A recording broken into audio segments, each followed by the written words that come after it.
자, 여러분, 마벨이라는 회사가요, 하루 만에 주가 40% 폭등을 했습니다. 3개월 동안 무려 3배나 주가가 올랐어요. 그 이유는 너무나 단순했습니다. 범인은 바로 젠슨항이었어요. 젠슨항이 샤라웃 한번 해주자 주가가 엄청나게 폭등을 하기 시작합니다. 한번 보시겠어요? The next $1 trillion company, ladies and gentlemen. Whoa!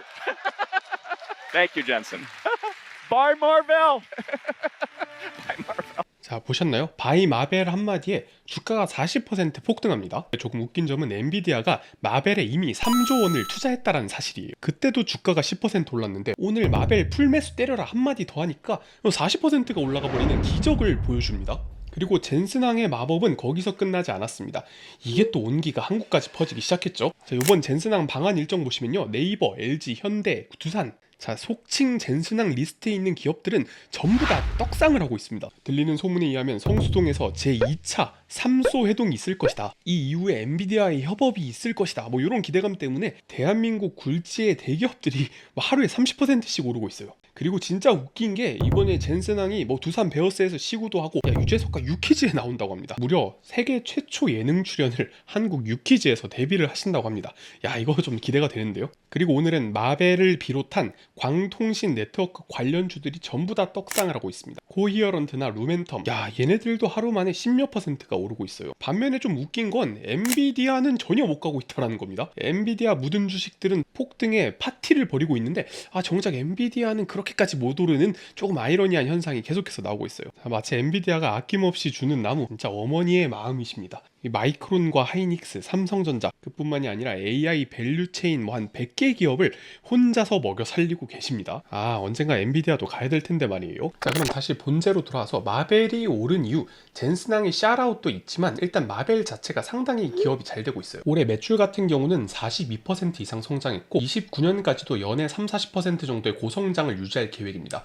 매출만 오르는 게 아니라 영업이익률도 끝내줍니다. 왼쪽에 이제 노란색 그래프 보시게 되면 영업이익률도 작년에는 30%밖에 안 나왔는데 올해 37%로 급격한 상승 중이고 조만간 마진율이 40%를 넘어갈 것으로 보이고 있어요. 그리고 기업들 입장에서 실제로 꽂히는 캐시, 현금이 아주 많이 남을 예정입니다. 그러니까 최근까지의 마벨 주가 상승은 사실 기업의 재무 실적이 받쳐줬다는 얘기죠. 그런데 오늘은 아무래도 젠슨항의 샤라웃이 좀 강했던 것 같습니다. 그럼 다들 궁금하실 겁니다. 이 마벨이란 회사 도대체 무슨 회사냐?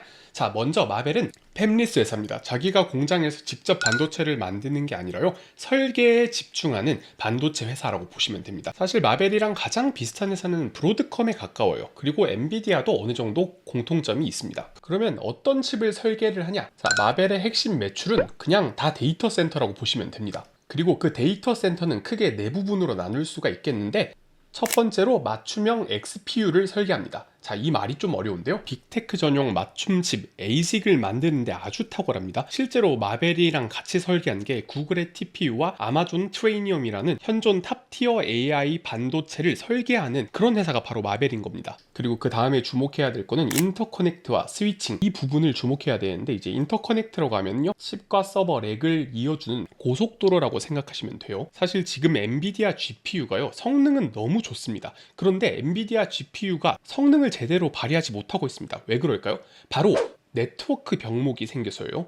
GPU는 해마다 지수적으로 빨라지고 있는데 그 GPU와 서버를 잇는 네트워크 전체에서 도로가 꽉 막혀 있는 겁니다. 아무리 GPU가 좋아도요, 이 네트워크가 받쳐주지 않으면 무용지물인 거예요. 최근에 네트워크주가 많이 오른 이유도 바로 이 병목 현상 때문입니다. 데이터 센터 전체에서요, 네트워크 장비가 차지하는 비율은 고작 10%에 불과합니다. 그런데 그 10%가요, 전체 성능의 30%를 좌우하거든요. 그러니까 빅테크들 입장에서는 이 10%에 투자하는 게 훨씬 더 효율적인 투자가 된다, 이 말입니다. 조금 더 쉽게 설명을 드리자면요, 아무리 값비싼 셰프, GPU를 많이 고용해도요, 서빙을 해줄 서버가 없는 상황이에요. 스테이크를 다 구웠는데 접시가 없어서 못 나가는 상황이 되니까 고기가 다 굳어버리는 겁니다. 이때 여러분이 총지배인이라면 해야 될 일이 뭐겠습니까? 서빙할 사람을 고용하는 거예요. 그게 바로 지금의 네트워크 시스템입니다. 그리고 마벨은 그 네트워크 칩을 만드는 데 있어서 상당한 강자예요. 관련된 특허와 지적재산권이 거의 10,000개가 넘어가는 지금의 병목 현상을 풀어줄 핵심 기술의 소유자라고 보시면 됩니다. 그 중에서 최근 M&A를 통해서 이 포토닉 패브릭이라는 기술을 손에 넣었거든요. 그런데 이게 또 마벨의 큰 강점이 되고 있습니다. 이 포토닉 패브릭이라는 건 쉽게 말해서 엔비디아 데이터 속에 있는 칩과 칩을 아주 빠르게 연결합니다. 뭘로요? 바로 광으로 연결합니다. 예전에는 구리를 많이 썼는데 이제는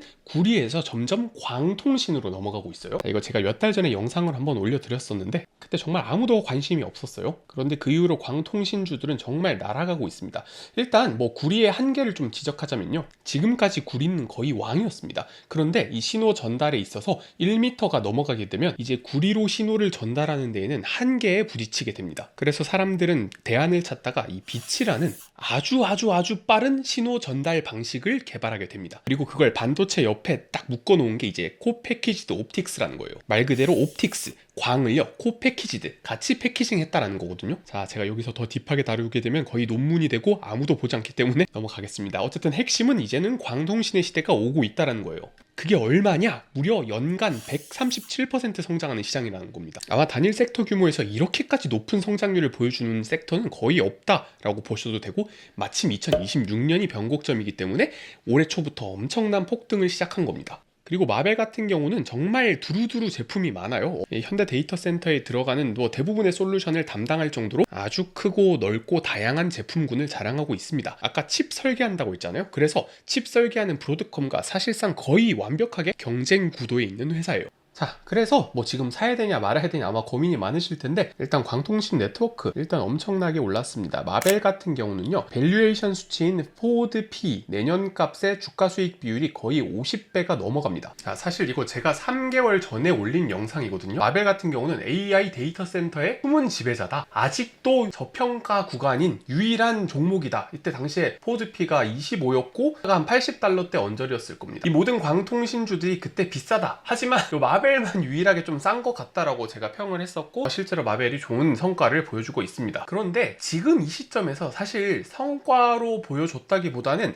젠슨항의 샤라웃으로 올린 감이 없지 않아 있기 때문에 지금 애프터장 포함해서 거의 40% 오르고 있는데, 야, 이 가격에 좀 들어가기에는 다소 좀 밸류에이션과 어느 정도의 괴리는 있을 수 있다. 마벨의 기술과 재무적인 요소는 상당히 긍정적이나, 야, 지금은 변동성 리스크는 감안하시고 들어가셔야 된다라고 말씀을 드리고 싶고, 다른 광통신 종목들도 마찬가지입니다. 루멘텀 같은 경우는 주가 수익 비율이 93배입니다. 그런데 이제 EPS 상승률이 무려 300%로 상당히 높은 수준이고, 플라이드 옵토 같은 경우도 168배라는 높은 밸류에이션을 받지만 아주 높은 EPS 상승률이 기대가 되고 있어요. 난 아직도 이렇게 고평가된 네트워크주가 불안하다 한 분은 뭐 결국 돌아서 엔비디아 브로드컴으로 올 수밖에 없습니다. 사실 엔비디아 브로드컴 같은 경우는요, EPS 성장률이 매우 높습니다. 그런데 반해 포드 P 같은 경우는 엄청나게 낮은, 사실상 밸류에이션 딱 재무만 봤을 때는 저평가 상태에 해당한다라고 말씀을 드리고 싶고, 그래도 나는 모멘텀에 기대겠다 하시는 분은 이 광통신주들을 열심히 공부하시고 한번 참고해 보시는 게 좋지 않을까라고 생각을 하고 있습니다. 뭐 그래도 광통신주 같은 경우는 연간 거의 127%라는 말도 안 되는